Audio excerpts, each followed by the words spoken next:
ቤተክርስቲያኒቱ ምን እንደምታመልክ ካህኑ ሲናገሩ ስሙ። በአባታችን ዜና ማርቆስ ጸሎት እግዚአብሔር ማርኮታልና የሰይጣኑ ላይ ከተጠመቀ በኋላ በመንፈስ ቅዱስ ብርሃንነት ሁለንተናው ብርሃን ሆነ። በፊት እንደ ቁራ ጥቁር የነበረው ሰውነቱ እንደ ቀይ ሰው ሆነ። ልልበሉ የማን ልጅ ከተጠመቀ በኋላ ነው ያሉት ካህኑ? የሰይጣኑ ልጅ ከተጠመቀ በኋላ በመንፈስ ቅዱስ ብርሃን ህይወቱን መላ። እንደ ቁራ ጥቁር የነበረው ጸጉሩ ማነው ሰውነቱ ወደ ነጭነት ተቀየረ። የሰይጣኑ ልጅ ከተጠመቀ በኋላ ኦርቶዶክስ የሰይጣን ልጆች ታጠምቃለች ማለት ነው። ኦርቶዶክስ ሰይጣንን ታጠምቃለች። የሰይጣን ልጅ ምንድነው? ሰይጣን ነው።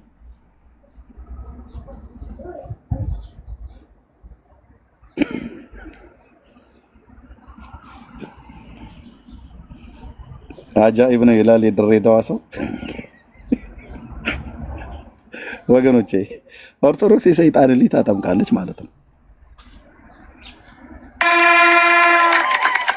ከዚህ በኋላ አባታችን ዜና ማርቆስ ረድ ሆነና አባታችን ዜና ማርቆስም ወደ ገዳማቸው ወደ ደብረ ስርዓት ይዘው ሲሄዱ በአንድነት ኖሩ። ጨዋለ ጽድቅም የሰዎች ልጆች ሊሰሩት የማይቻለውን መልካም ስራን ይሰራ ነበር። ከሰራቸውም ስራዎች አንዱን እንንገራችሁ ስሙ። ከዕለታት አንድ ቀን አባታችን ዜና ማርቆስ ለገዳሙ አገልግሎት ይውል ዘንድ ሰላሌ ከሚባለው ቦታ ሄደህ እንጨት አምጣ ብለው አዘዙት። እሱም እንደታዘዘ ሄዶ በጠዋት እንጨቱን ለቀመና 300 ሰዎች መሸከም የማይቻላቸውን ተሸክሞ መጣ። ወደ ገዳሙ ተመለሰ። ከዚህም ስራ የተነሳ አባታችንና ልጆቻቸው ያደንቁ ነበር። የጨዋለ ጽድቅ ያመጣው እንጨት ለብዙ ቀን አገለገላቸው። እንደዚህ ባለ ስራ እያገለገለና በአባታችን ጸሎት እየተማጸነ ብዙ ጊዜ ደጅ ጠና። አባታችንን በጸሎታቸው ይረዱትና ረብህ ጥቅም ካላቸው ከቅዱሳት መጽሐፍት እየጠቀሱ ይመክሩን ነበር። ከዚህ በኋላ በስራውና በእውቀቱ መልካም ሰው የሆነና የቅዱሳን መላእክትን ክብር የምታስገኝ ልዩ የትሩፋትን ፍጻሜ የሆነችውን ምንኩስናን ይቀበል ዘንድ ተገባው። ያን ጊዜም በአባታችን ዜና ማርቆስ እጅ መነኮሰ። ከዚህ በኋላ ሰይጣኑ ገባህ በእንደዚያ ተጋድሎ እያለ በመለመንከኝ ጊዜ እነሆ ወደ አንተ መጣሁ። ከድካም ወደ እረፍት ቦታ፣ ከአሳር ወደ ክብሩ፣ ከጽልመት ወደ ብርሃን፣ ከሐዘን ወደ ሰላም ደስታ ወስድ ዘንድ መጣሁ። ተጋዳ ላይ ምናምን ነገር ብሎ የሚለው ኢየሱስ ክርስቶስ እኮ ነው ልጄ ብሎ የሚለው ማንን? ሰይጣኑ ማለት ነው። ኢየሱስ ሰይጣንን ልጄ እያለ እየጠራው ልብ በሉ። ይሄ ሁሉ ስለ ሰይጣኑ ነው እየተነገረ ያለው። በዝርቅም ይህንን ቃል በሰማ ጊዜ እንዲህ አለ፣ ጌታዬና አምላኬ ኢየሱስ ክርስቶስ ሆይ ይህን ሁሉ ጸጋና ክብር የሰጠኸኝ ስለ ተጋድሎና ስለ ጽድቅ አይደለም፣ ስለ ምሕረት ብዛትና ሰውን ስለ መውደድ ነው እንጂ። ነገር ግን አንዲት ልመና እለምንሃለሁ፣ ልመናዬን ተቀበለኝ አለው። ጌታችንም ወዳጄ ሆይ የምትፈልገውንና ልቦና ያሰበውን ሁሉ ፈጽምልሃለሁ። አባታችን ጨዋለ ጽድቅ መታሰቢያን ያደረገ ስሜን ጠርቶ ጸሎት የተማጸነ ወደ መቃብር ቦታ መጥቶ ተሳለመ። የአንተንም ስምና የኔን ስም አንድ አድርጎ አምላከ ጨዋለ ጽድቅ በደሌን ይቅር በለኝ ብሎ የተጣላውን እንድትምርልኝ በምድር ላይ ያሉትን ኃጥአንን ሁሉ በደላቸውን ይቅር በላቸው ግልጥ አድርገው አንተ መርጠህ ለዚህ ሁሉ ክብር አብቅተህ ያደርሰኛልና። በቃ ስሜን በዓለም ሁሉ ግልጥ አድርገው ብሎ ሰይጣኑ ኢየሱስ ክርስቶስን እየለመነው ነው። ዓለም ሁሉ ግልጥ ሲሆን የክርስትና ስሙ ጨዋለ ጽድቅ ነው። ዓለማዊ ስሙ መጥቆራ ነው። አባቱ ፈረጎ የሚባል የአየር ላይ አጋንንት ነው። አባቱ አጋንንት ነው፣ ልጅየውም አጋንንት ነው። አጥማቂዋ ኦርቶዶክስ ተዋሕዶ ቤተክርስቲያን ናት። ስለ አባትየው ግን ነው ቤተክርስቲያኒቱ መጠየቅ ያለባት። ከቤተሰብ መካከል ልጅን አጥምቃ አባቱን ለምን እንደተወች ይሄ መጠየቅ አለበት።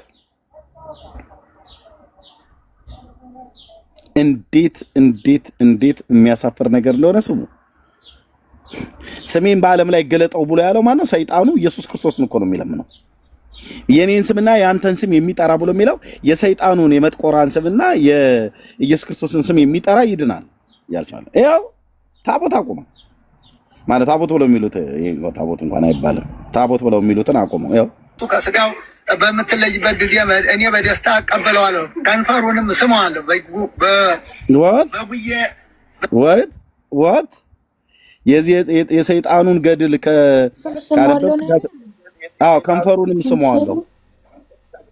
ከንፈሩንም ስመዋለሁ።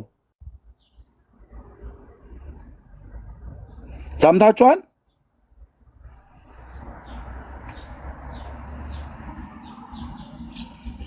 ገዳሙን ለምትፈልጉ የሰይጣኑ ገዳም ማለት ነው ሰሜን ሸዋ ውስጥ ነው ያለው። ያው አቡነ ጸዋለ ጽድቅ የሚባለው የክርስትና ስሙ ነው። ትክክለኛ ዓለማዊ ስሙ መጥቆራ የሚባለው የአየር ላይ ጋኔን ነው። የጋኔኑ ገዳም አቡነ ጸዋለ ጽድቅ፣ አቡነ ዜና ማርቆስና በአቡነ ተክለ ሃይማኖት እጅ የተጠመቀ ሰይጣን ነው እና በእነሱ እጅም ነው ምንኩስናን የተቀበለው ሰይጣኑ። በየወሩ ህዳር 29 ይከብራል። ህዳር 29 በገዳሙ በድምቀት ይከበራል ሰይጣኑ ማለት ነው። እንዲሁም ጽንሰታቸው ከጌታ ጽንሰት ጋር መጋቢት 29 ይከበራል ይላል። ጻድቁ እስከ 7 ትውልድ ያስምራሉ ብሎም ይናገራል። ከዛ በገዳሙ ደግሞ የጻድቁ ዋሻ መቃብር ጸበል፣ የአቡነ ተክለ ሃይማኖት የእግራቸው ዱካ ሚስጥራዊ ዋሻ ይገኛል ይላል። አቅጣጫው የገዳሙ አቅጣጫ ከደነባ ወረዳ በአልባሳ በኩል ገብርኤል 15 ኪሎ ሜትር ይላል። ከአልባሳ በኮምቦልቻ 5 ኪሎ ሜትር ገዳሙን እናቋቁም እንርዳ ይላል። የኢትዮጵያ ንግድ ባንክ አለ። ይኸው ለተጨማሪ አቶ የኋላ እሸት 0983039093 አቶ ሰለሞን 0915 563836 ማለት ነው። ይሄ እዛው ቦታው ድረስ የላኩት ሰው ፎቶ አንስቶ ይዞት የመጣው ጀግና ወንድሜ ነው። ልብ በሉ። ስለዚህ የጸዋለ ጽድቅን ገድል ሲነበብ የሰማ ጌታ ምን ይለዋል ነው ያለን? ከንፈሩ ሁሉ ይሳማል። በጌታችን በኢየሱስ ክርስቶስ ከንፈሩ ይሳማል። ማንም ኦርቶዶክሳዊ የጸዋለ ጽድቅን ገዳም ማነው ገድል ከሰማ ከንፈሩ ይሳማል። በማ በኢየሱስ ክርስቶስ ነው ከንፈሩ ይሳማ። ሴት ወንድ የለም፣ በሙሉ ከንፈር ትሞጨሞጫለህ። ኦኬ this is ኦርቶዶክስ ይላል ኤርሚያስ ነው ያላችሁት። መቀጠል ትችላለህ ወንድምነት። እዚህ ላይ በደንብ መሄድ አለብን። ኑ ግቡና ኦርቶዶክሳውያን እስኪ ያወሩ።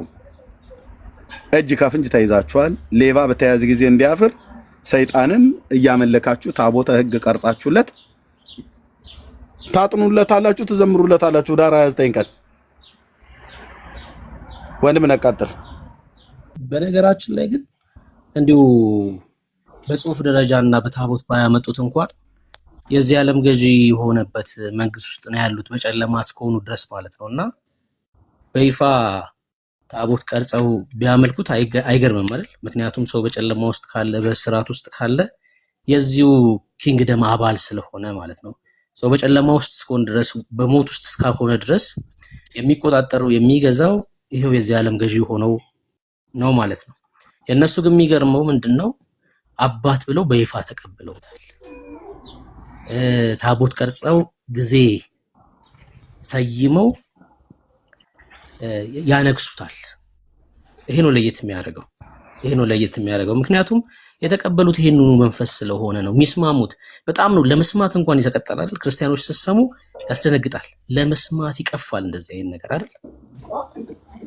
እነሱ ግን ያኑ መንፈስ የተቀበሉ ስለሆኑ በዛው መንፈስ ስለሆኑ ያሉት መጥቶ ሲቃወም አሰማውም ይሄን ነገር ትክክል አይደለም ማለት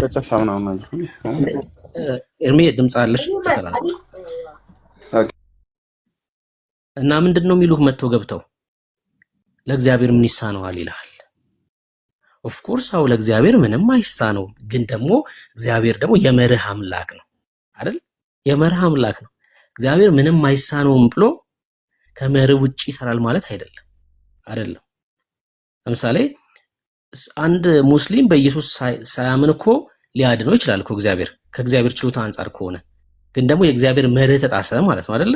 ሰው በክርስቶስ ካላመነ በስተቀር የእግዚአብሔር መንግስት አያይም ተብሏል አይደል? ህይወት የለውም ተብሏል። ታዲያ እግዚአብሔር ስለማይችል ነው እንዴ ያ ሙስሊም ሰውዬ ሲኦል የሚገባው? አይደለም እኮ እግዚአብሔር የመርህም አምላክ ስለሆነ ነው።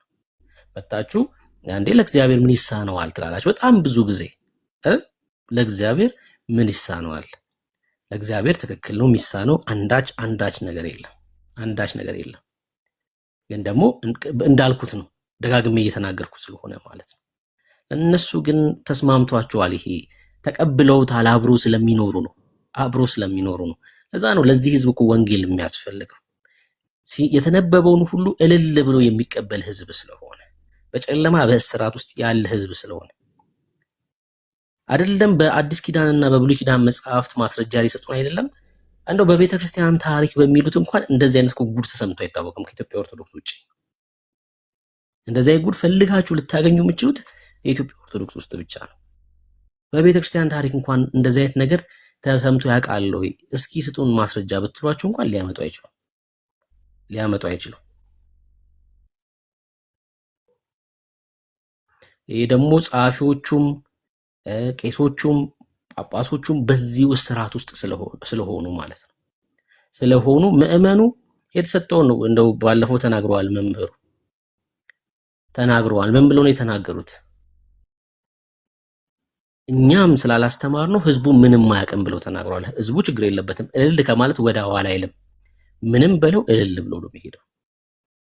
ለምን? አልተማረም። ደግሞ መማር ብቻ አይደለም የሚያስፈልገው፣ ህይወት ያስፈልጋል። ሰው ስለተማረ ብቻ ያውቃል ማለት አይደለም። ህይወት ኢየሱስ ያስፈልጋል። ህይወት መቀየር መቻል አለበት። ያኔ ነው አይንህ የሚበራው። ይሄ የልብ አይን ይበራል። የእግዚአብሔርን ቃል ማስተዋል ትችላላችሁ። ይችላሉ፣ መግባት ትችላላችሁ። ቁጥር ጻፉልን አሉ። ገስቱ ላይ ካሉ አስገቧቸው። ለምንድን ነው በአዲስ አካውንት የመጣው? ለምን አካውንት ቀየርክ? አካውንት አልቀየርኩም። እሺ፣ በኢትዮጵያ ኦርቶዶክስ ሰይጣን ታቦት ተቀርጾለት አባት ተብሎ ይመለካል። ምን ትላለህ? ማስረጃ የለም። አልነበርክም እስካሁን ድረስ? አሁን የገባው? አይ ከቀድም ጀምሮ ስሰማ ነበር። ታዲያ ስሰማ ከነበረ ሲያወሩ አልሰማሃቸውም አባትክ?